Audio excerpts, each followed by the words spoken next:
Hello everyone, we're back live. So today we're gonna work on blockchain extractable value.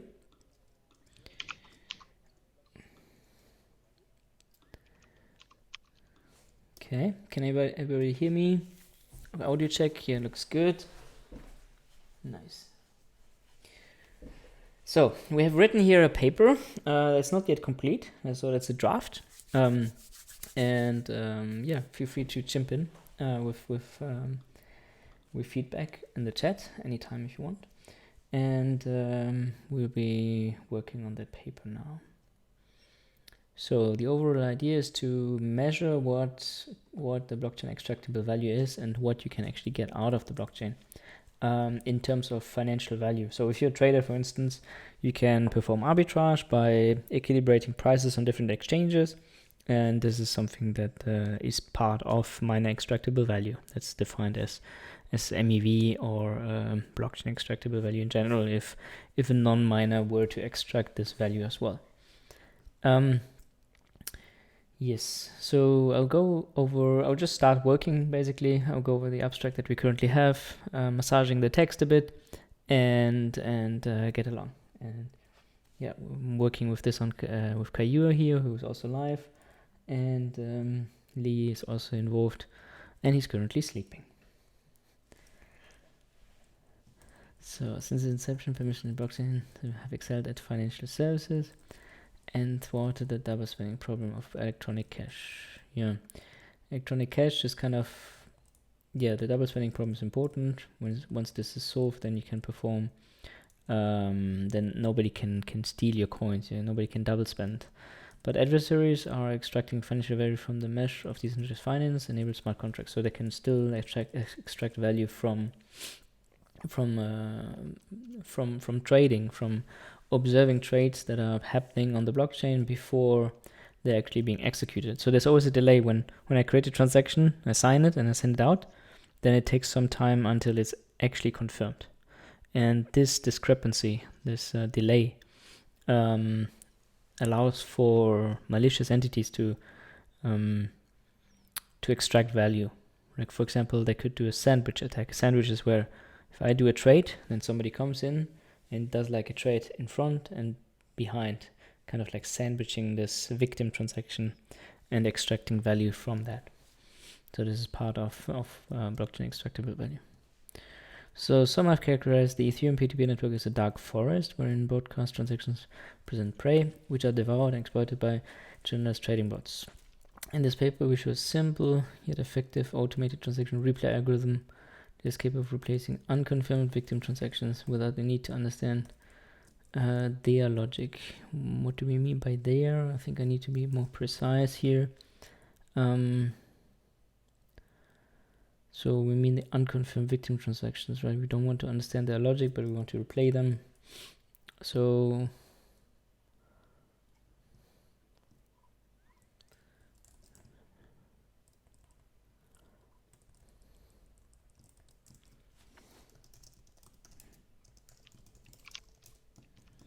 I prefer to be more explicit in papers. This is typically better because then people can understand you better. So we estimate that our transaction replay algorithm could have yielded a profit of over 2 years on past blockchain data.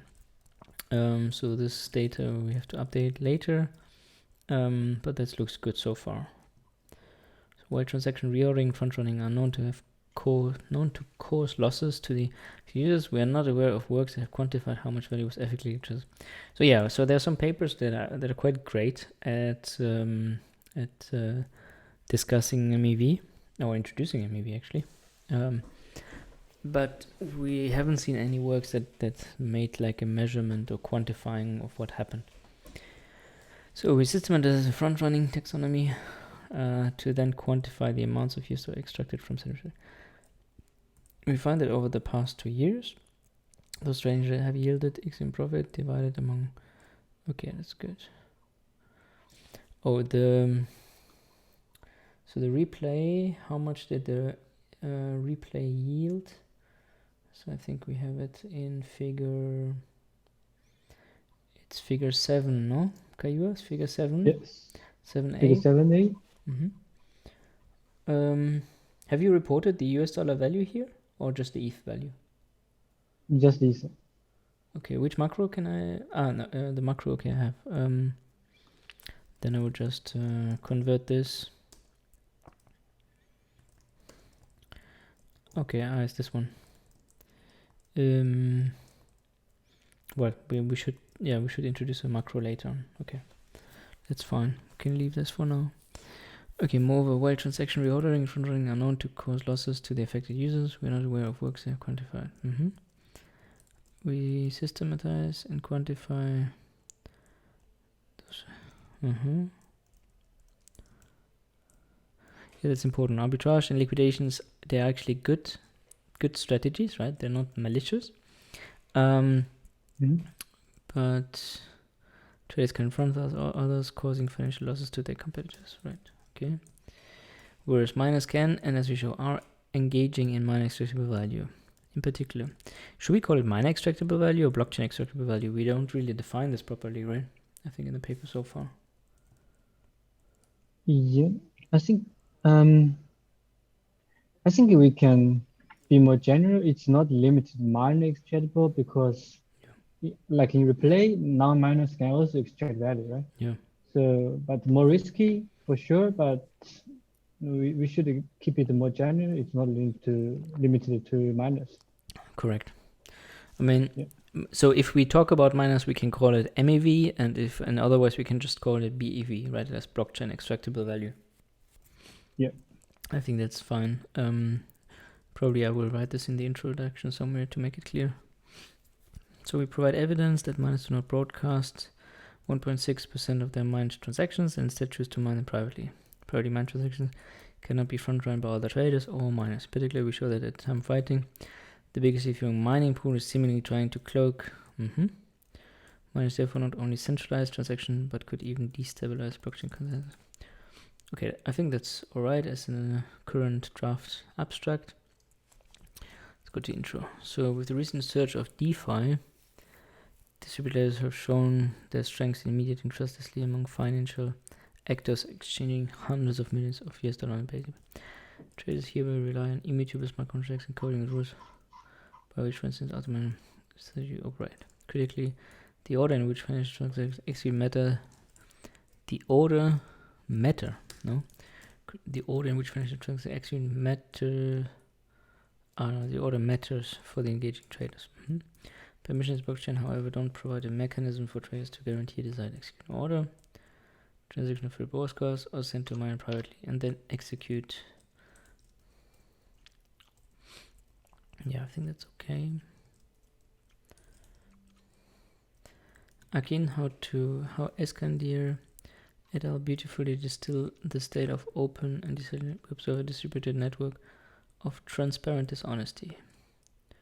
So once a user broadcasts a profitable transaction, which could be claimed as an attempt to appropriate the trading, front-running the victims.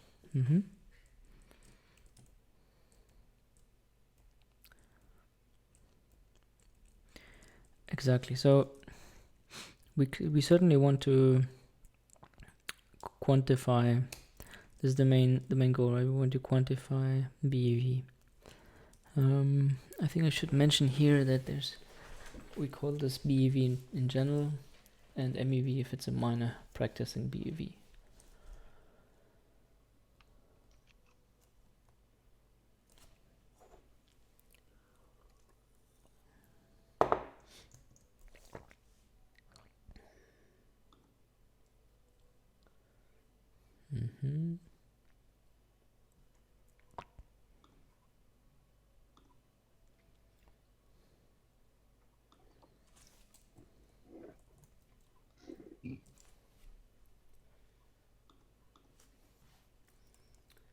Okay, cool.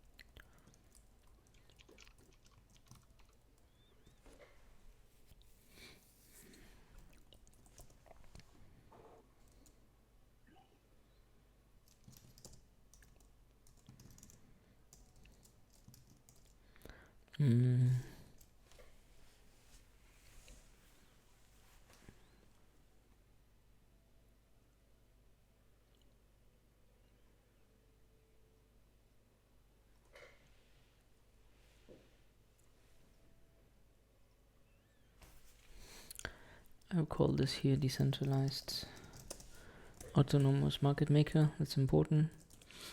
There are also centralized automated market makers.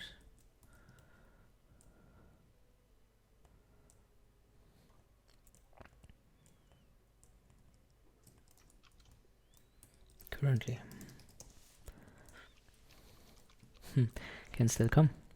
So blockchains don't provide a mechanism for traders to guarantee desired execution order currently, right? This can always change, and we hope some nifty researchers will propose some cool protocols. Transaction first broadcast or sent to a miner privately and then execute based on either first come first served or transaction fee bidding basis, right?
Right, so did we define BEV in the abstract? Yeah, this is something I'm not sure actually. So if we define an acronym in the abstract, is this enough for the whole paper, or do we need to redefine the acronym in the paper itself? Because the abstract, kind of for me, it's not, I mean, it is part of the paper, but it's a bit of a distinct part. Okay.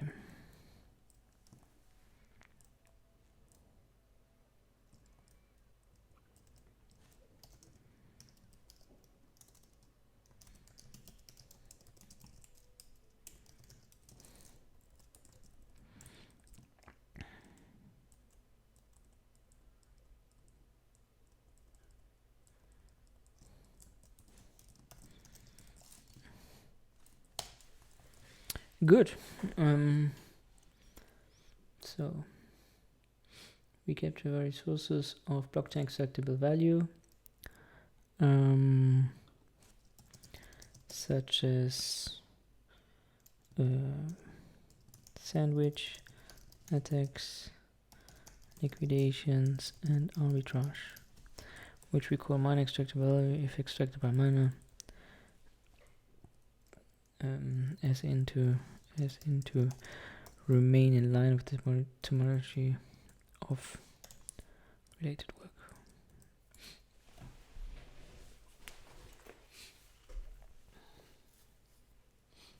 Great. Adversarial transaction order systemization. So we extend a front-running taxonomy of SCAN DRL to 4 different transaction ordering strategies on how a mining or non-mining entity can extract value from blockchain application. We specifically discuss sandwich attack liquidation. Yeah, this is what I mentioned earlier. So maybe we do remove that one, just to remove redundancy.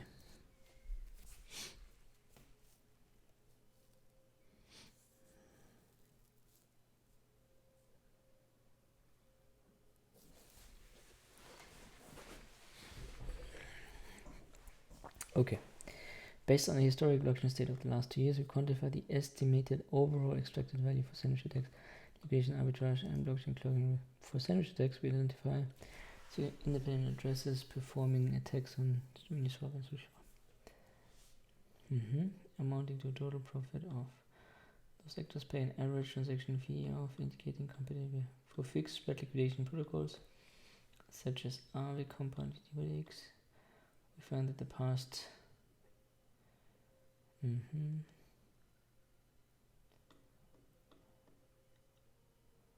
So here we'll add numbers for arbitrage and blockchain clogging later on.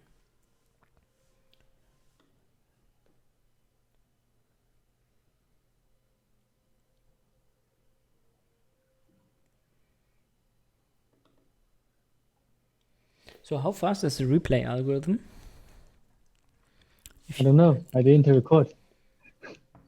Oh, So but yeah, I need to run smart set to test the okay. performance. Mm-hmm. When our server is not that busy to make the results accurate. Yeah, that's true. Currently, I mean, but the server is quite busy at the moment, no? I thought Liyi is crawling. Yeah, so I will wait. Okay. Nice.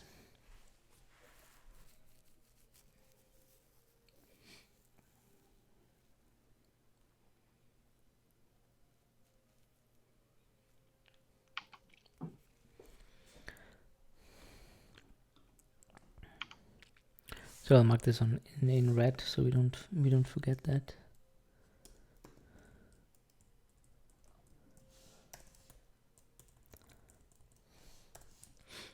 Good. I think it should be quite fast, right? The replay. I mean, it's a simple operation. It's a string you replace, right? Yeah. Okay. I mean, so we did it for more than 4 million blocks, and it takes several days. It should be quite quick. Nice.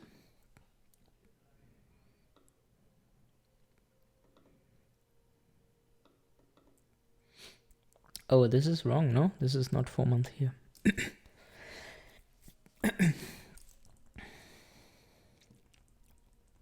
Which one? You can jump to my cursor. I think this is the time duration here.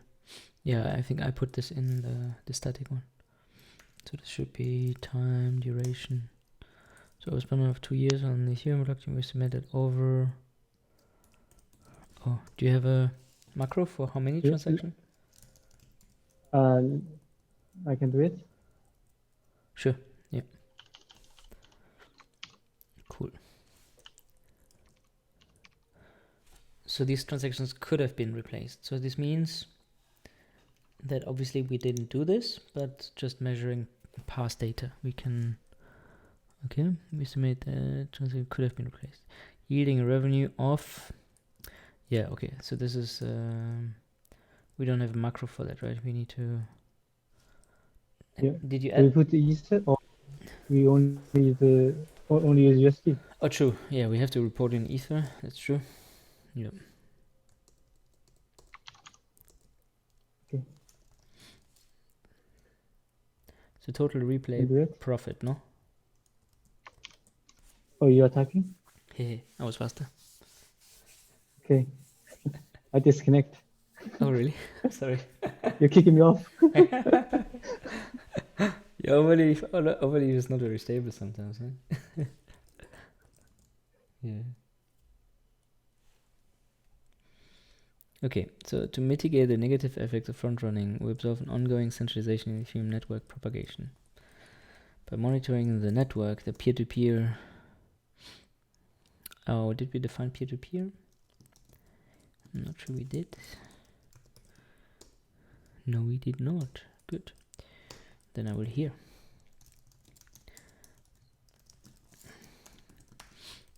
With a highly connected client, we observe that about of the mine transactions were not broadcast on the public blockchain network. We investigate those transactions manually and we find that the Ether mining pool is quite active with privately mined transactions, but they look rather standard. Ether mine is like mining them at the beginning of the block, so it's fine.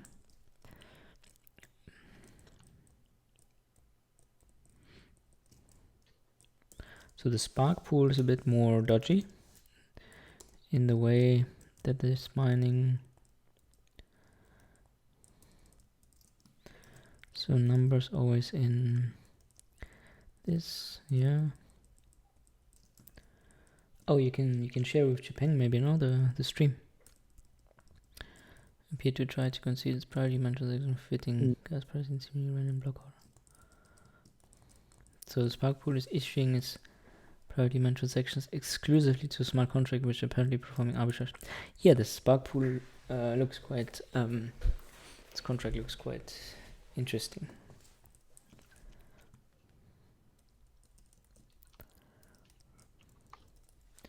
Okay. So we have not added anything about clogging. There's no. So we do a systemization. I think the systemization is important, right? Because we do this front running, back running, destructive, and cooperative front running. So there are 4 types. If you go here, this is the taxonomy. So we have destructive front running, cooperative front running, clogging, and back running.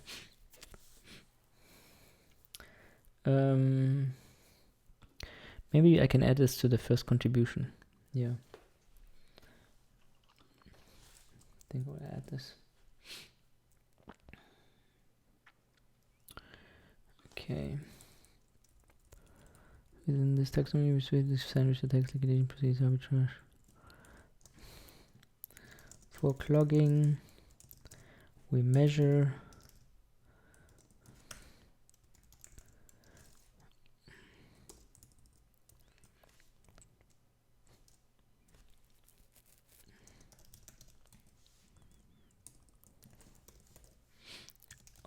so for clogging we identify num attacks on the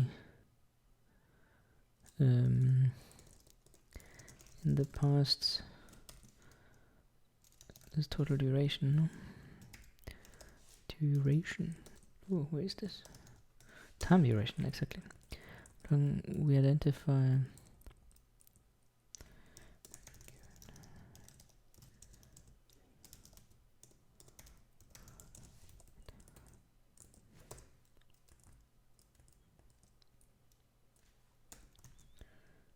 so how does this look? It's compiled.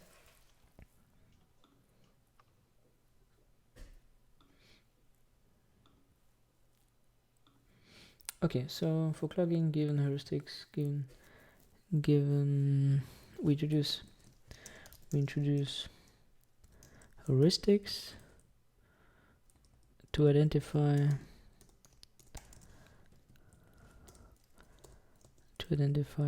clogs, clogging events on the in the past 2 years.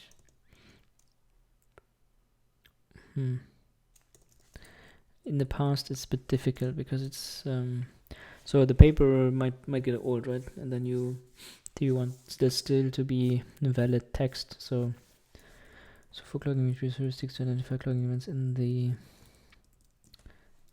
over a 2-year time frame, over 2 years of the Ethereum blockchain data. So this is then, it just says that we're looking over a 2-year time frame.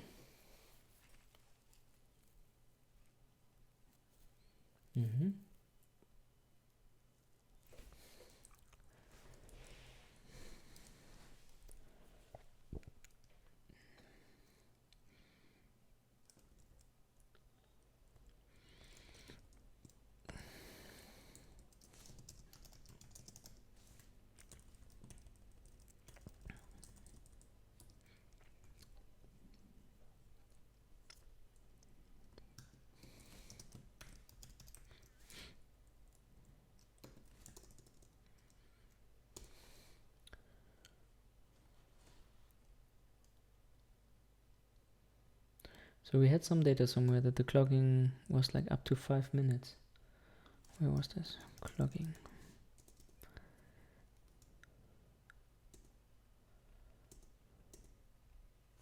Here.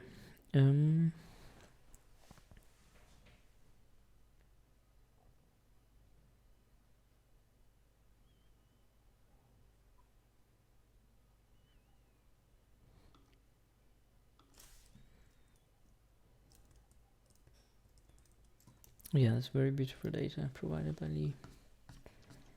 Pretty data. We like data, no? We're happy with data. While the longest clocking period lasts for 5 minutes, most of the clocking periods or events. Periods is actually a good word. That's less than 2 minutes.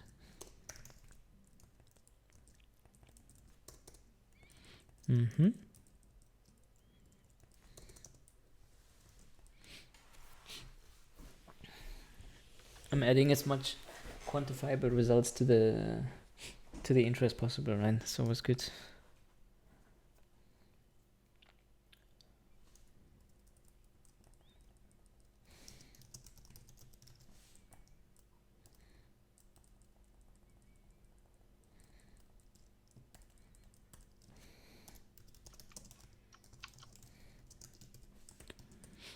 I mean, clogging the Ethereum chain for 24 blocks is quite expensive, right? Because I mean the Ethereum reward is probably about the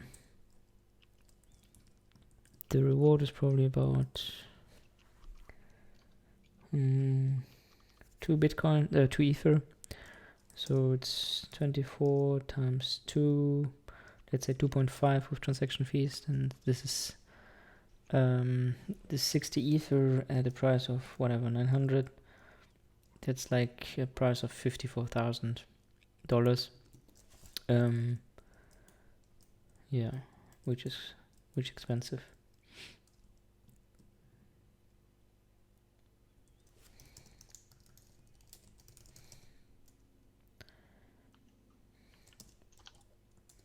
So should we just take the $800 as a price for the paper? Yeah. Sounds good, no? Mm. Do we have the average Ethereum block reward somewhere, the data? We measured that, no? Yeah, in another paper. Do you remember what you took, what value? Let me check.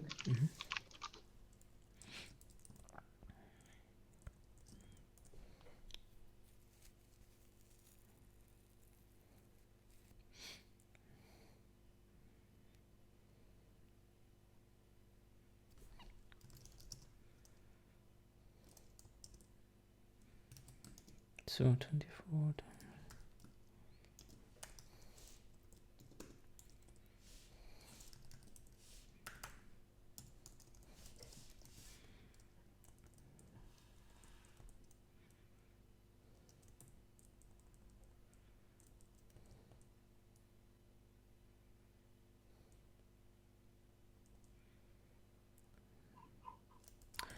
Oh, I'm actually wrong. I'm doing this wrong.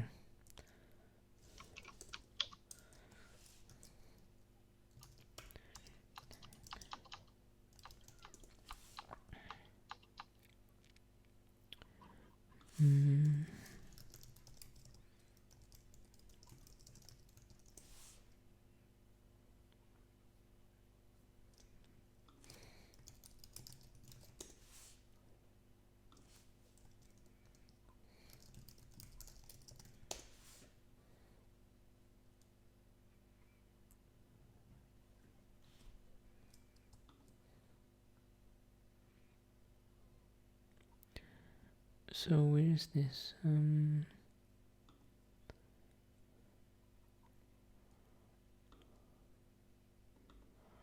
that's interesting.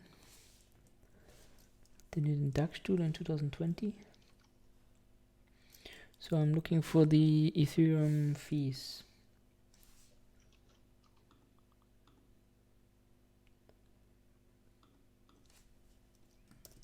Oh, we have somebody in the chat.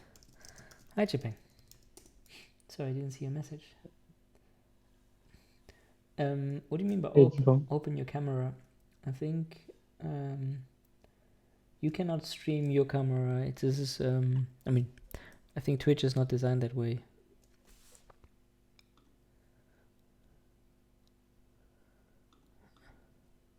But you're free to write anything in the chat.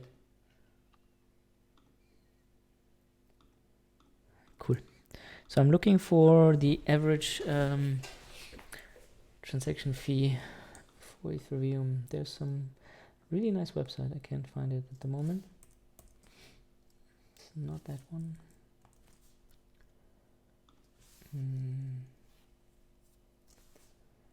Great. Thanks, Chipper. Quality is good now on your end.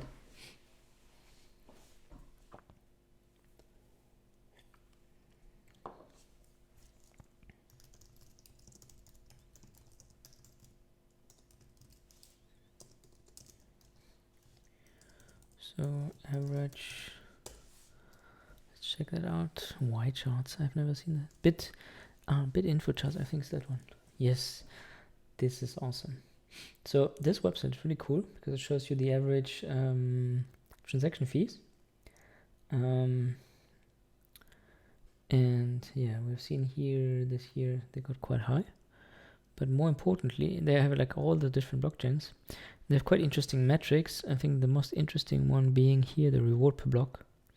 And they basically sum it up. This is, I think, the Anchor reward. Yeah, this is the Anchor inclusion reward, and this is the transaction fees. So here, what we currently want for our paper is basically for the clogging, right? So if you do clogging, if you clog a blockchain, we want to. So the sum is this. We want to estimate how much it costs to clog a block, like basically to purchase the whole gas price of a block. So this is this is the lower bound because if you do clogging, probably you have to pay a higher gas price. That's just the minimum amount, let's say. So for 24 blocks, that's times 24.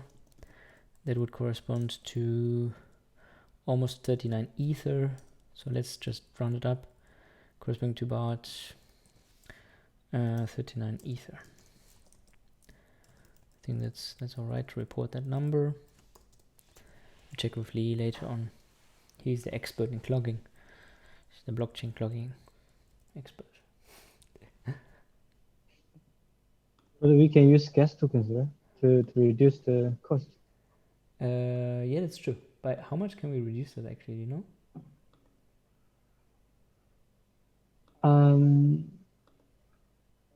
I remember Liyi mentioned that in the main body. Okay. In the clock section. Oh, we have some scammers joining our channel. Nice. We attract attention. It's great. You're banned. Beam. You're banned as well.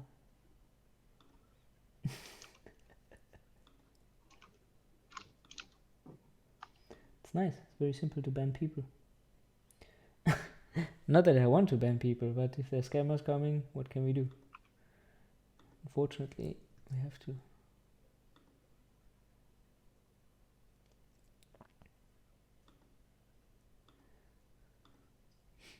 So please don't click on the links that they provided. It's not safe. Good. Bad.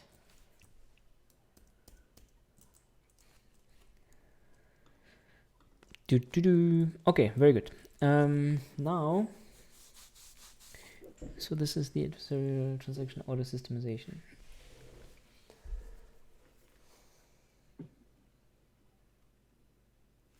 So this corresponding to a cost of about, so like the cost of clogging. So I'm not sure, Kaihua, what do you think? So the clogging, I put it now into the transaction order systemization. Mm-hmm. But I mean, we could also run it as an own contribution, right? Because it's not part of a systemization really. This is more like empirical data. Mm-hmm. So what do you prefer? Do you want to have this as a separate contribution like this, or as part of the systemization?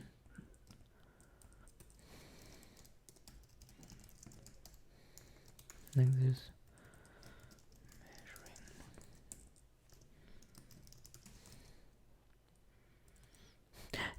Yeah, I'm not very sure because like it is part of the ordering, right? We propose 4 ordering techniques, right? Yeah.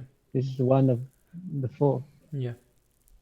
But it's not quite relevant to the value extraction because it's not very clear to us whether the every clogging attack extract value or not, Mm-hmm. right? Mm-hmm.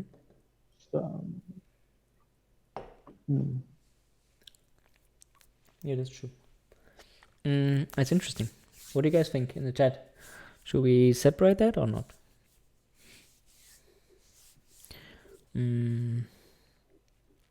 We can leave it together, no, for the time being, and then see.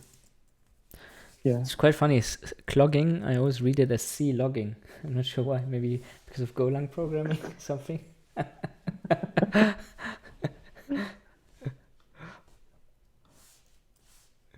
Good. Okay. So measurement of state of the art of value extraction, right? So based on the historical blockchain state of the last years, we quantify the estimated overall extracted value for sandwich attacks, liquidations, arbitrage, and blockchain clogging, respectively. Oh, well, that's actually wrong. We don't do it for blockchain clogging because we can't. But we can do it for... So we can do it for... We measure how much sandwich attacks there were. We measure how many liquidations and arbitrage there were. Right, this we can do. That's possible. For sandwich attacks, we identify 650 independent addresses performing attacks on Uniswap version 1 and 2 and SushiSwap. And I think we're gonna add... So the platforms that Liyi has added, I think, are Curve, SushiSwap, Curve, Mooniswap. Did he? I think he added Mooniswap or 1inch. Yeah. Mooniswap, yeah. Mooniswap 1inch. It's the same, right? They're the same exchange. Yeah. And any other? I think these is everything, or I thought there was maybe another one. Not sure. Maybe I forgot.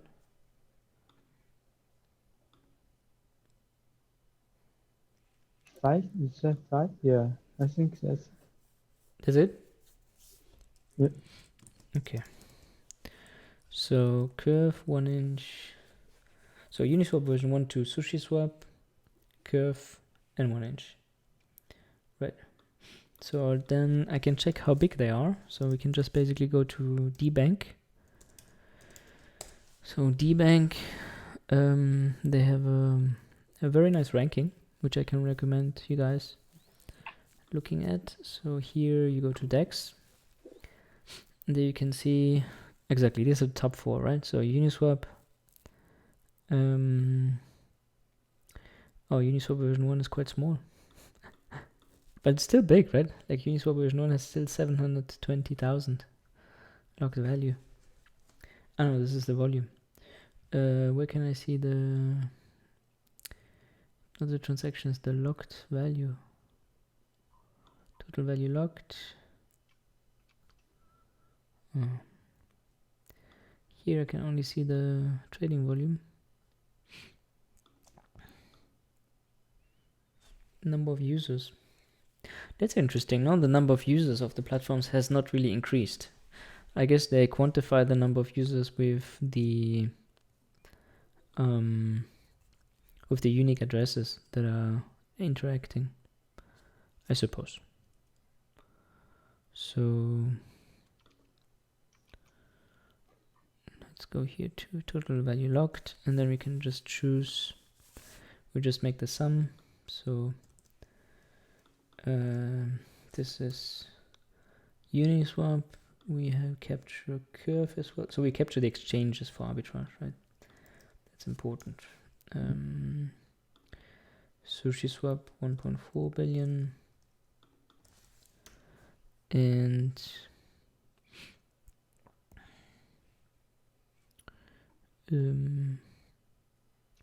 where's 1inch?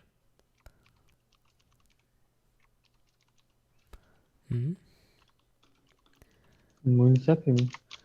1inch version 2. I mean, It's fine. 1inch is aggregator. It's classified as aggregate, right? But Uniswap is not they have their own exchange, right? Yeah, a Uniswap-like exchange. Yeah, but the thing is, Uniswap has only $90 million locked. It's quite weird, no? I mean, it's a small one. It's not that big. But it's being recommended all the time by one. That's why it's weird. So how does it provide such good prices if it's so small? It's a standard fork, right, of Uniswap, as far as I know. Yeah.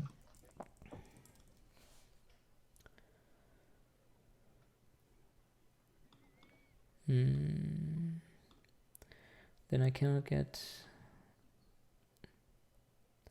Well, I can get the total value. So we have about 5.6 billion, sorry, for DEXs at the moment. And then we can just write this here in the introduction. So for sandwiches, we identify performing attacks on blood representing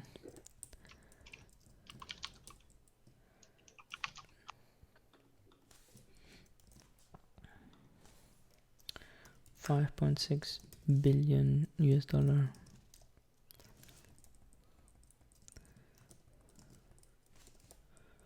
of total locked value.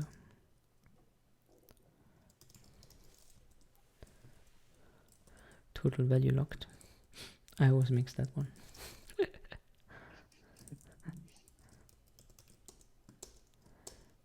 Total value locked.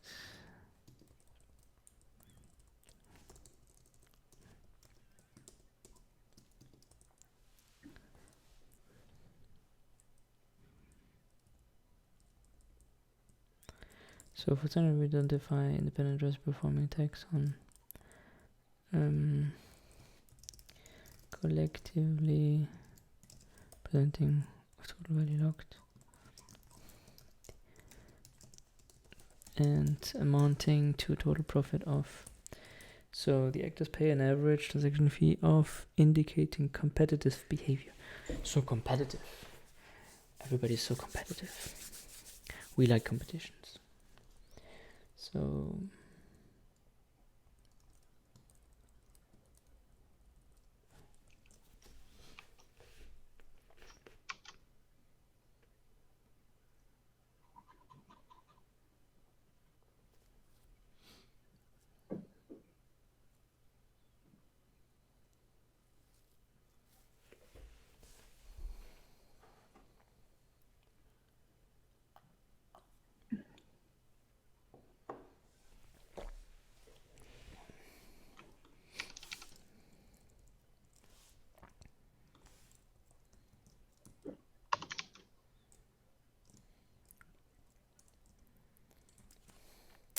So the lending markets, then here we see the borrowing volume or liquidation volume. Yeah. So this is for the fixed spread liquidation protocols that our company use. Under the past liquidations yield an average accumulated profit of 20 million. Oh, so this is weird. Why do we only have 19 months for liquidations? That's because like those lending platforms are created in like the earliest date is in 90 months before. Oh, okay. So the earliest platform is DYDX, Right. which is yeah. So basically, 90 months before. I mean, basically we capture everything for 2 years, all the data for 2 years, but for liquidations we can't because. So MakerDAO is only 19 months old. We haven't captured MakerDAO because it's auction. Oh, right, sorry. We only capture fixed spread liquidations, right? Okay. Yep. So for fixed spread liquidations such as compound. So then I think we can just say over the entire lifetime. I think it sounds better than 19 months. So, which is true, right? So Yeah. over.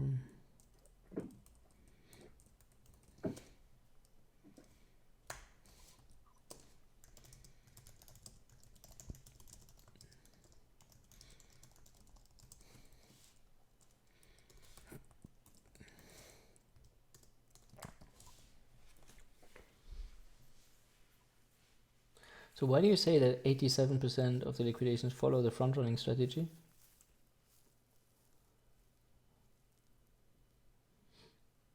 You want to say that the others are back-running the oracle, no? Yeah. Right.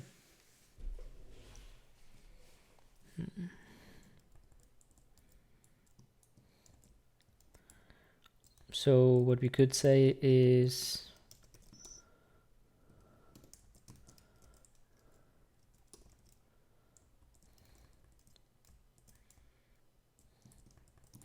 I will add a macro with a different thing. Okay.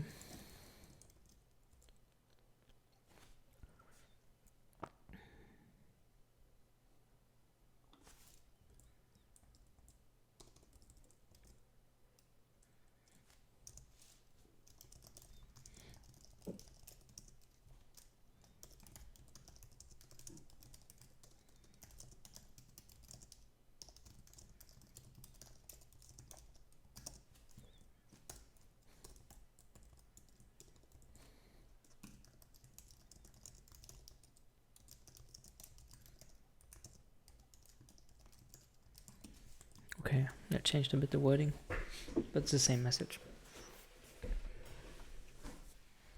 Good.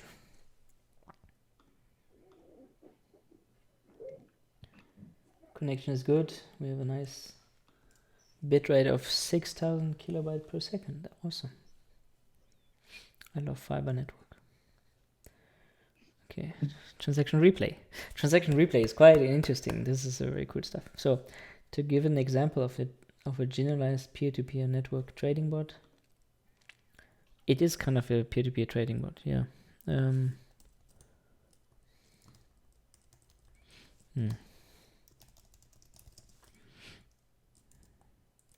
would call it the generalized blockchain trading bot. We provide a simple transaction replay algorithm capable of replaying on the fly profitable transactions decoded on the blockchain network layer. We show this algorithm operates in real time by replacing a transaction in under a second, roughly. Right? I mean, this will be quite quick. Over time span of 2 years on the Ethereum blockchain, we estimate that over 2 to 9 transactions could have been replayed, yielding a revenue of over 51,000 Ether. Good. To mitigate the negative effects of front running, we observe an ongoing centralization in Ethereum network propagation.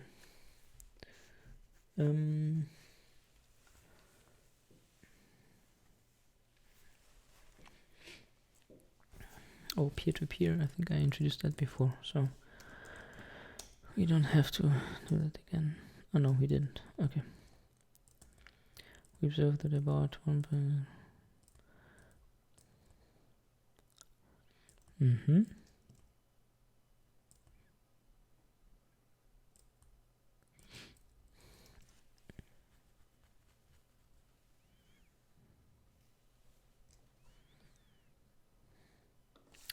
Summarizing, we estimate that central static liquidation arbitrage, and arbitrage, so not the clogging,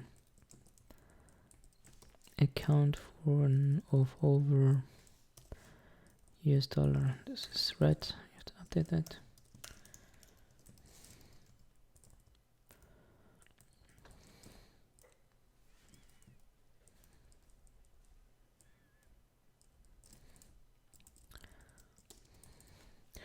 But can also be extracted through non-mining traders as simple blockchain extractable value.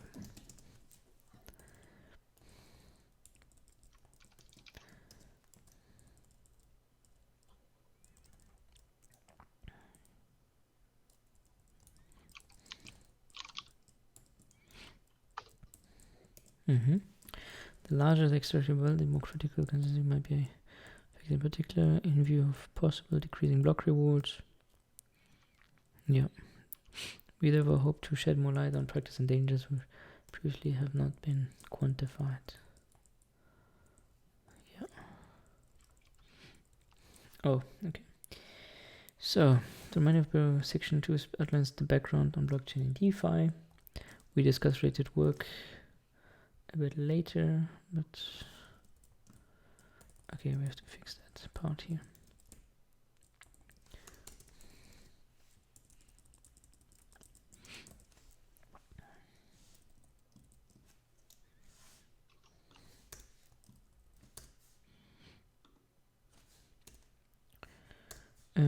So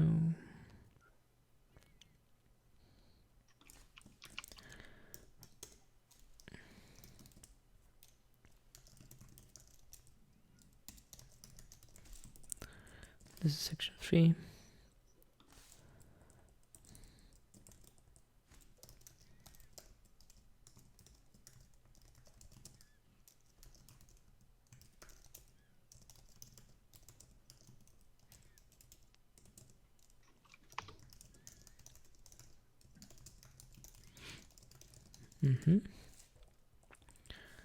What's the section 4?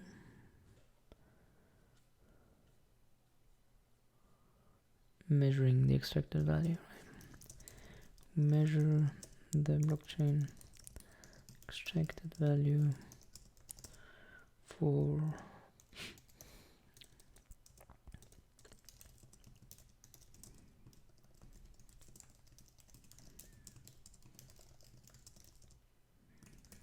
so let's get that label. Measurement. Who would have thought? Good. Then section 5, transaction replay.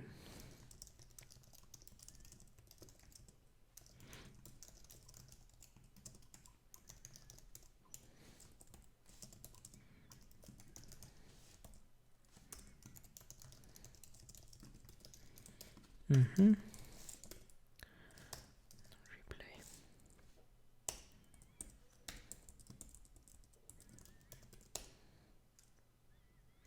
No, it's not that one.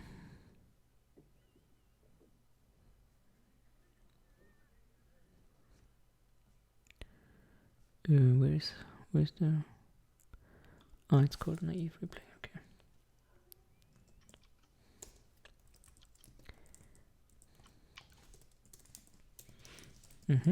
Good. Oh no, sorry. It's wrong.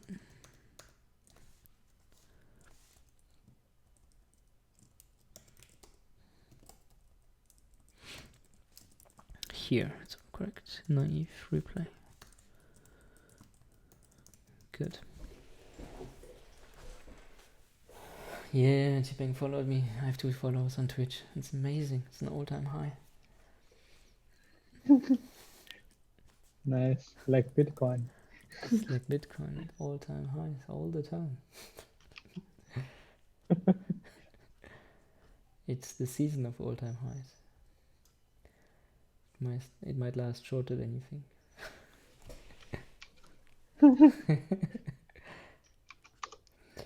Okay.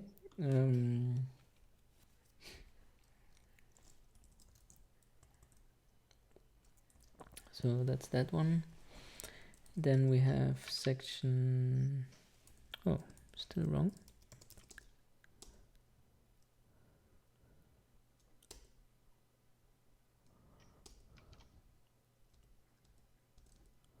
That should be correct now, no? Transaction replay is section 5.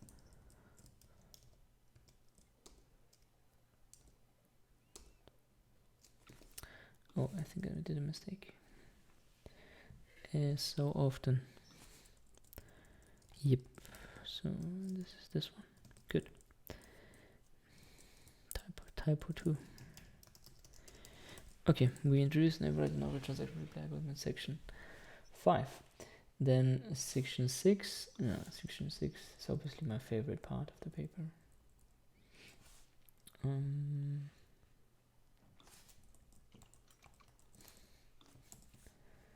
Section 6.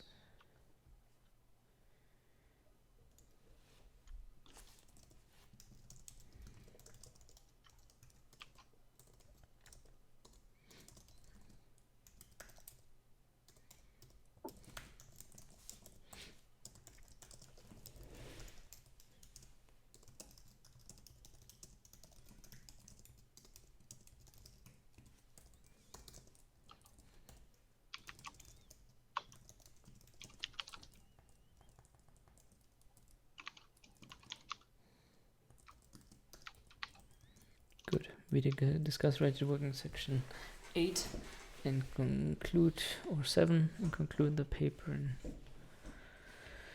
in section 8. Okay. Is this correct? The conclusion, great.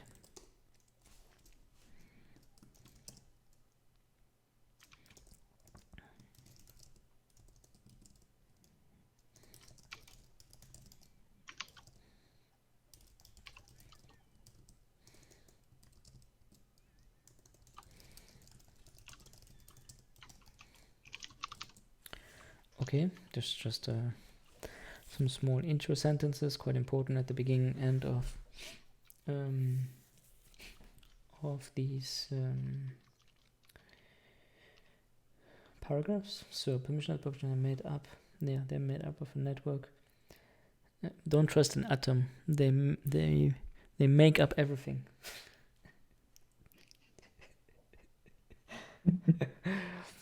Because like always when we write like something is made up, I have to think about this. Or about atoms. Permissionless blockchains are made up of networks globally distributed peer-to-peer nodes. We already introduced peer-to-peer, no need to redo that. Right. Yep. Nodes may join and leave the network at any point in time, highlighting the permissionless nature of these networks. If the user wishes to execute a transaction on the blockchain, which is in essence a distributed database, the user broadcasts the transactions to its peer-to-peer neighbors. These neighbors then go on to forward the transaction until the transaction eventually reaches a miner. Right, and the miner constructs a block to append data to the blockchain, decides on the order in which transactions are put in. A transaction that is included in at least one blockchain block is considered confirmed. Different blockchains feature a varying degree of confirmation speeds, ranging from minutes to seconds, and offering different security trade-offs. So yeah, then the number of confirmations in Ethereum is not equivalent from a security point to the number of confirmations in Bitcoin, right? So 6 Bitcoin confirmations are more secure than 6 Ethereum confirmations. There's an inherent time delay between the public broadcast of a transaction and the execution of transactions. Transaction and its execution. Yeah, we can write this a bit nicer.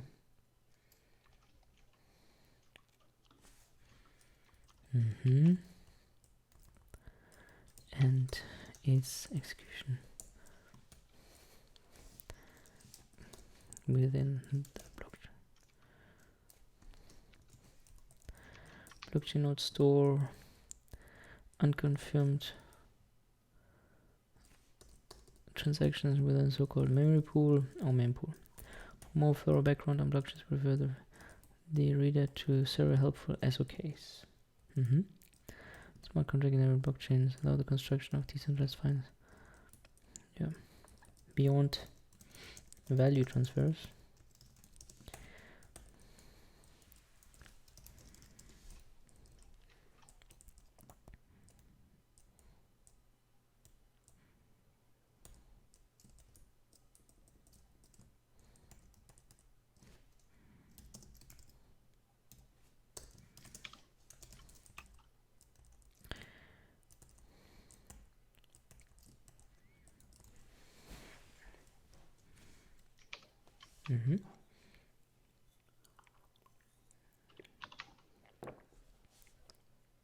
DeFi is a subset of finance-focused decentralized protocols which operates autonomously on blockchain-based smart contracts.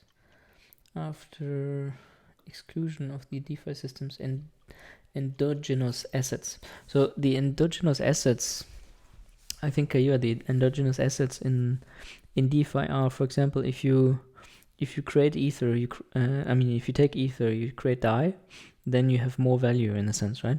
You have the ether value plus the DAI value. So this additional DAI value is an endogenous value because it's created by the system itself. So I think that's why it's important to remove that part from the total value locked. Otherwise, it's kind of like inflated by itself, right? Yeah. Okay.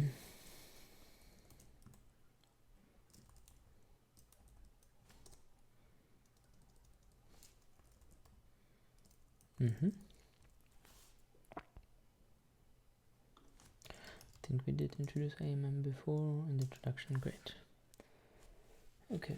So contrary to traditional limit order books, book-based exchanges, everything maintain a pool of capital with at least 2 assets.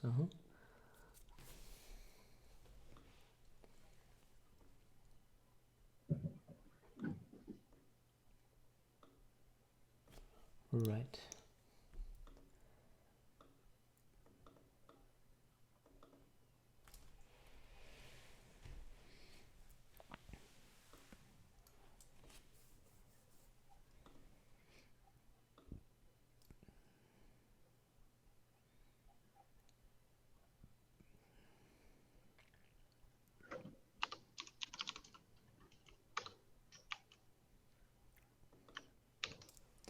So slippage is an important concept when thinking about an AMM.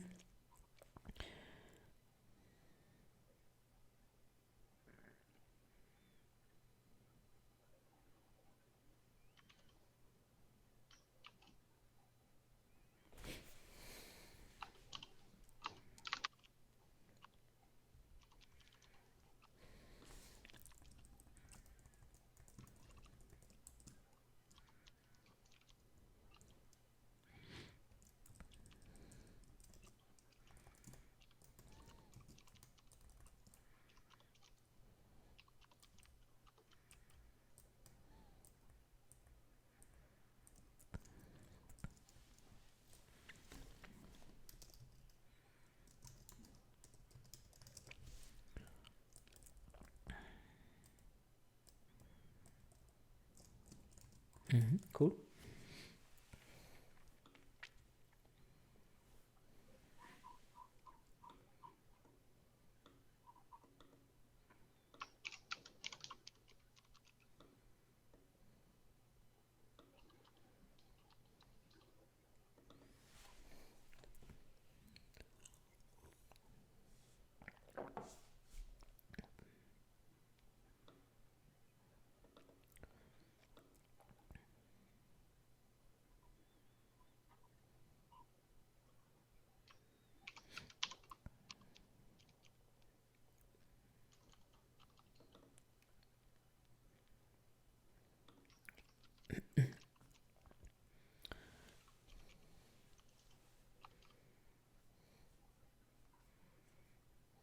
Okay, I think this is good. So I went through the text until section 3 now. I think all looks good so far. I mean, there are a few numbers we have to update once we get them, but that's it. That's good. Yeah. So let me go over 3 then.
Actually, I'd forgotten that I already introduced BV here. Yeah, it's okay if we repeat that a bit. That's fine. So, with our system model, we assume the existence of a victim.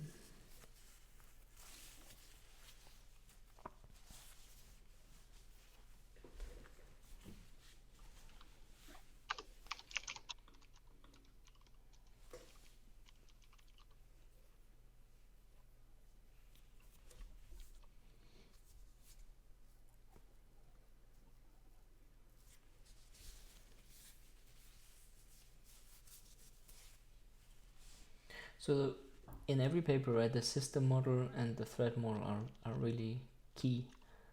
They're very important, because otherwise your readers, they don't really know what kind of setting or system you're looking at. Yeah.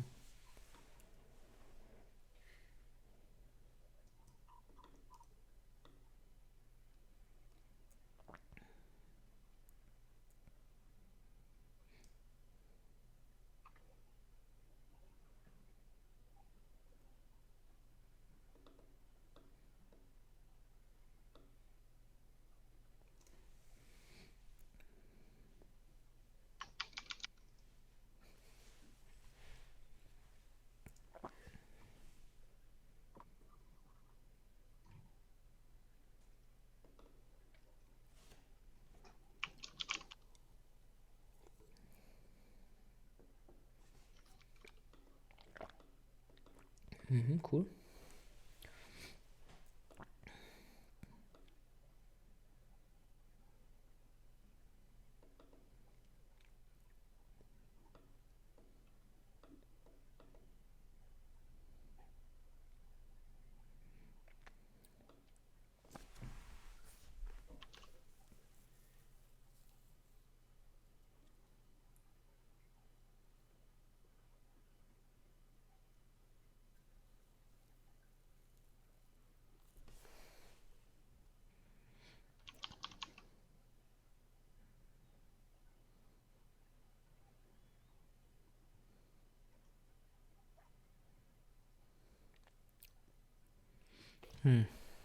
I think we can move 3.1 to 3.3. Or what do you think, Kaihua? 3.1. After 3.3.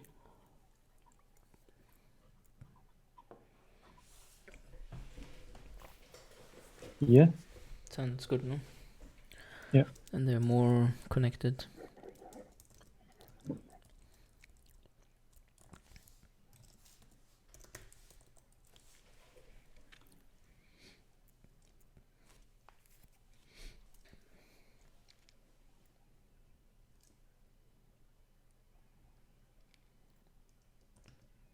Yeah, one thing I'd like to mention is that in system model, we say there is a victim, but it's not always the case, right? True.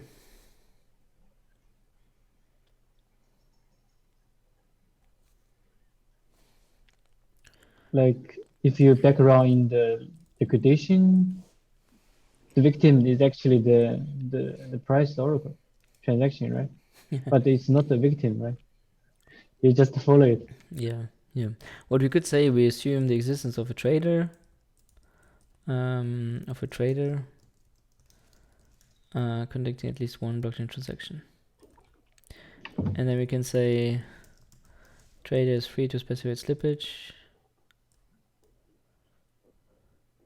Yeah. We can basically clarify here. We refer to the trader as victim if the trader is being attacked by other entities. Like in the sandwich attack. No? Yeah. I think this is a good clarification, right?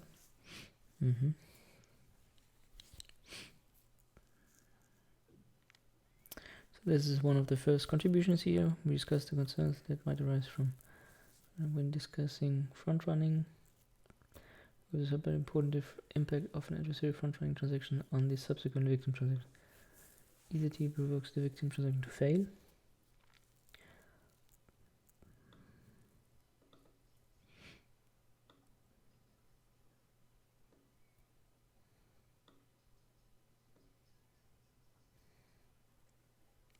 Right, so we have 4 front running or transaction ordering settings. We have the destructive front running, where we don't care what happens to the victim afterwards. And we have the cooperative one, where we don't want it to fail.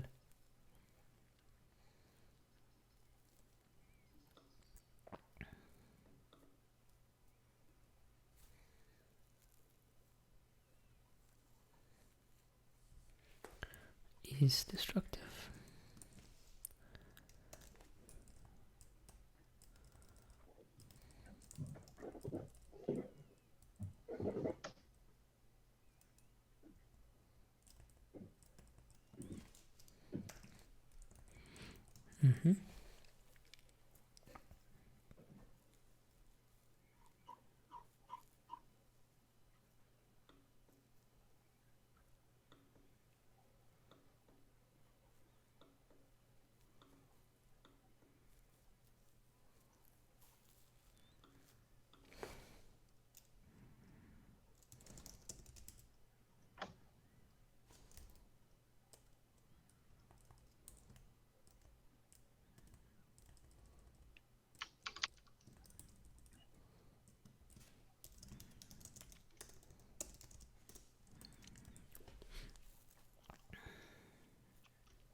So backrunning is an expectation cheaper than front running, right? Because you don't engage in a bidding contest.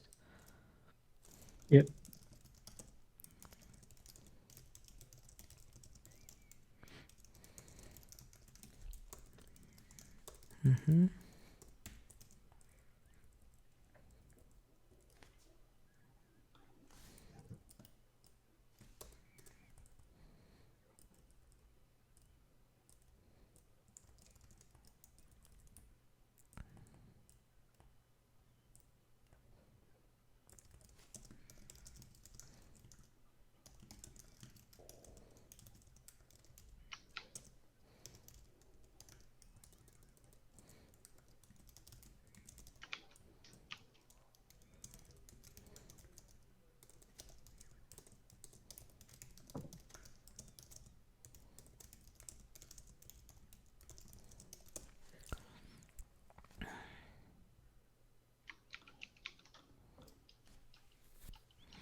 Yeah, I'm adding that deadline-based smart contract protocols are kind of creating incentives to clock the blockchain by design, right?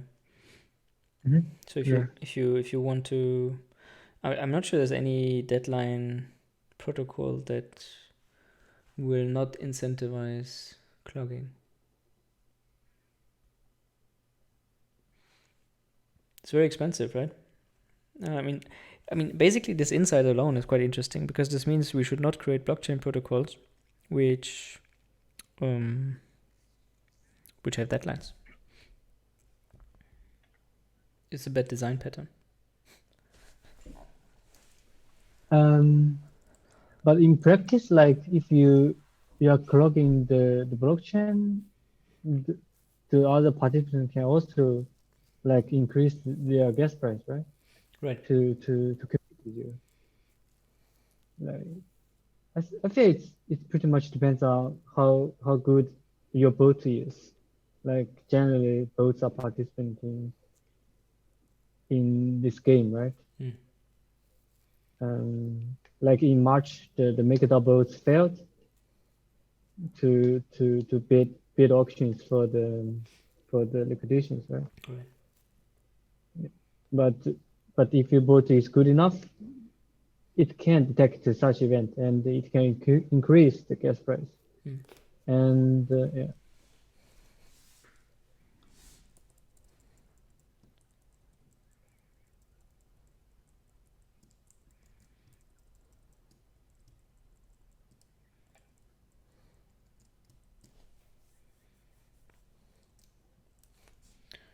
Cool stuff.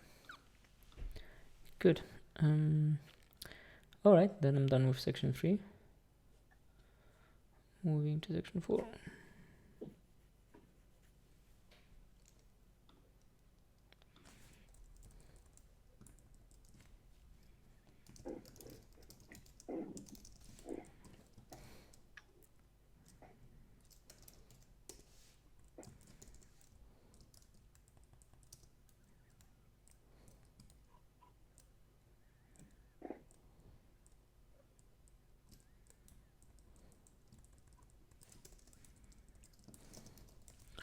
Right, we don't claim completeness here because we just look at specific use cases of extractable value, but we try to do them well. That's important.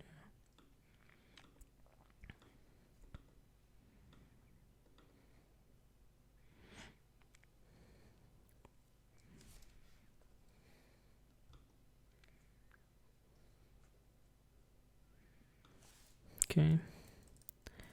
So to perform a sandwich, the adversary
So we have now 5 heuristics to discover past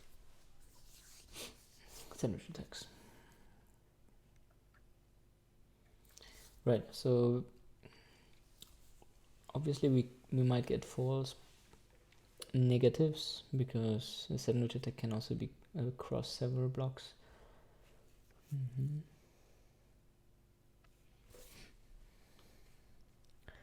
I'll add this to the limitation section.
So I think it's always good in a paper to really outline the limitations very clearly. Yeah. To be honest as possible.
So the heuristics basically may result in false negatives, right?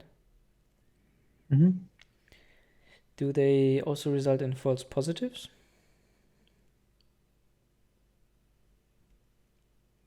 Yes, I suppose. Can you give me an example?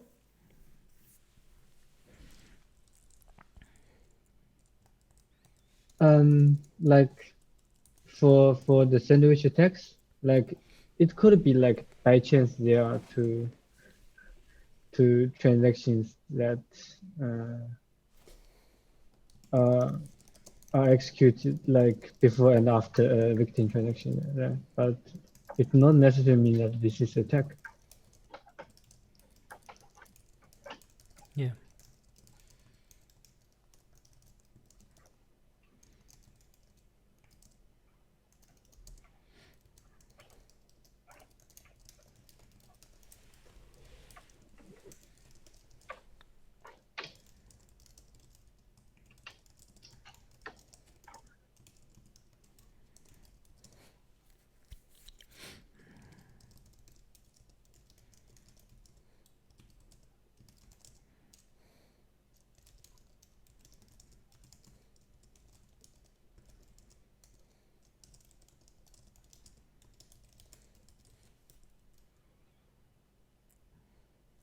I think that's one of the biggest limitations of this work, right? We don't have the ground truth. Yeah.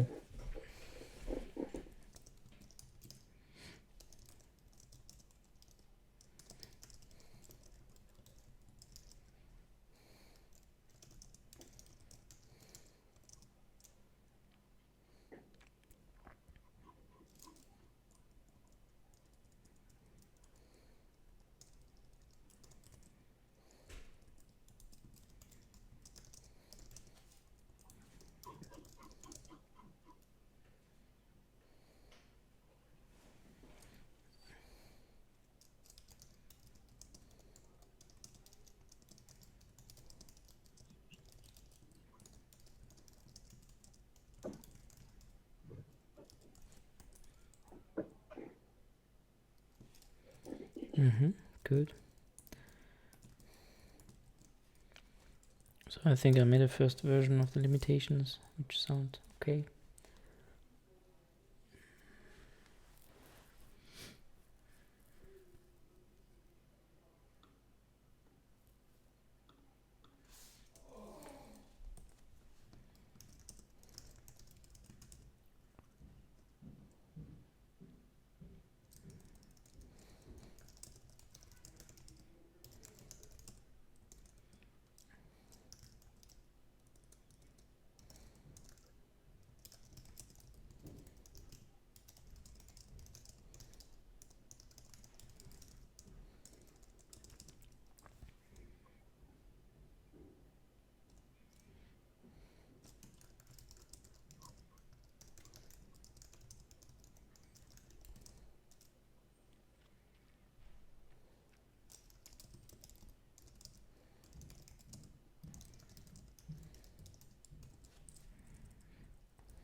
Good. Nice. The paper is getting better and better. It's exciting. Yeah. That's the great part with academic paper writing. They always get better. The more time you spend, it's really hard to make a paper worse. I mean, it could happen, but I mean, if you write code, then sometimes the code gets worse, right? If you restructure it in a way that's not positive.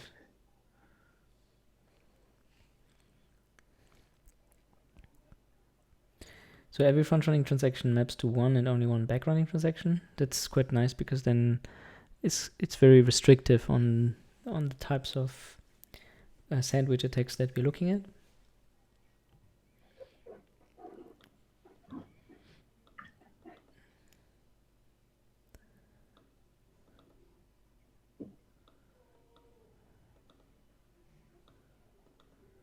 Okay. Right, so a heuristic 5 here, for instance, is a bit restrictive in the sense that the amounts have to be exactly the same. And we've seen in the arbitrage example that sometimes the amounts are not always exactly the input is not exactly the output, the previous output, right? Yeah. So there may be some cases where this is not super accurate.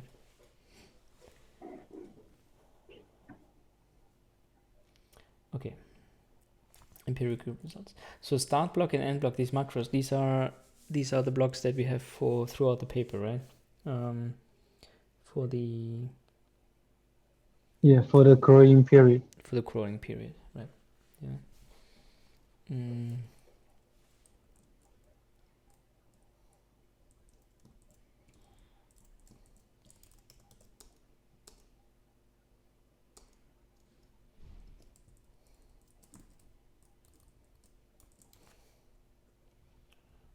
So that's actually 2 years.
So it seems like Liyi already used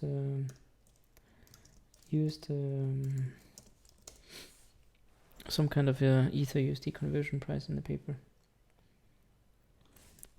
Really? Yeah, I just shared a macro, like this sandwich extractable total profit is, but I think it's written, it's hard coded basically. Correct. It's based on the price oracles, like what I did in liquidation. Oh, really? Yeah. Oh, so you, okay. We haven't described that, right? So this means you assume the value only at the time of the sandwich attack or the liquidation, right? Yep. That's very powerful. I like this. But we haven't described this I anywhere, think right? I describe it in the liquidation section. Let me check. Yeah, 4.2.1. Okay. 4.2.1. Mm-hmm.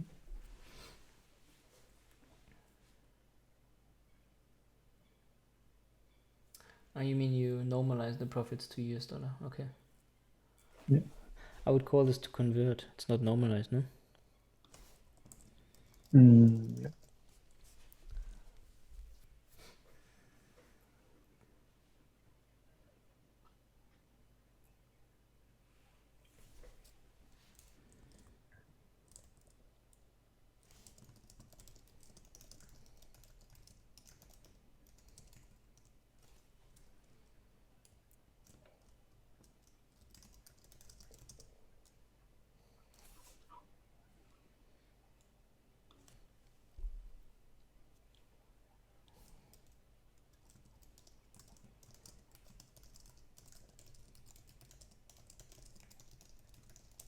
Okay, cool. Awesome. Should we take a little break? Yeah. I'm gonna leave, I think. Mm-hmm. Thank you very much for all those listeners. This was amazing. Yeah, kind of fun. Our first longer Twitch session. Thank you very much for joining. See you again soon. Bye, everyone. Bye.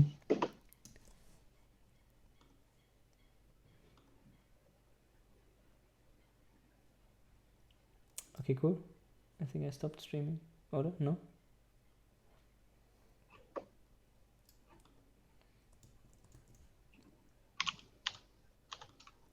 Did I stop or did I not stop? I don't know. I wasn't watching. Maybe ask Zhipeng. Yeah, I'm offline. Yeah. Still there? He must be sleeping now. Ooh, this was quite tiring somehow. Yeah.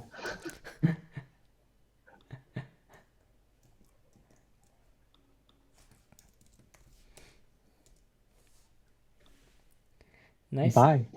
Huh? I saw Zhipeng typed bye. Yeah. When it is? Yeah.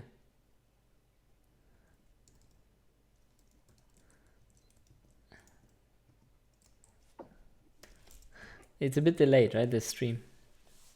Yeah.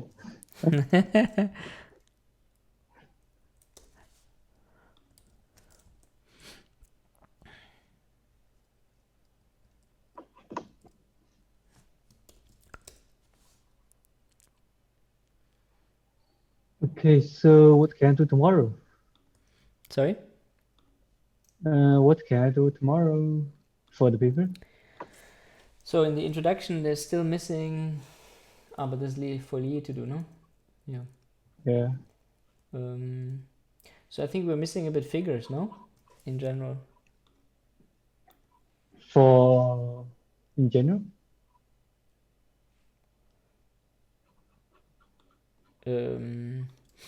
So yeah, in general, like I feel like we should have a figure for sandwich attacks, how they work. we should have a figure for liquidations, fixed spread liquidations, or how they work. A figure for arbitrage, and a figure for clogging. You mean, but you mean the system level or? Okay, juries, because like they are either front running or back running, right? They're all a bit different, right? Yeah. I mean, is figure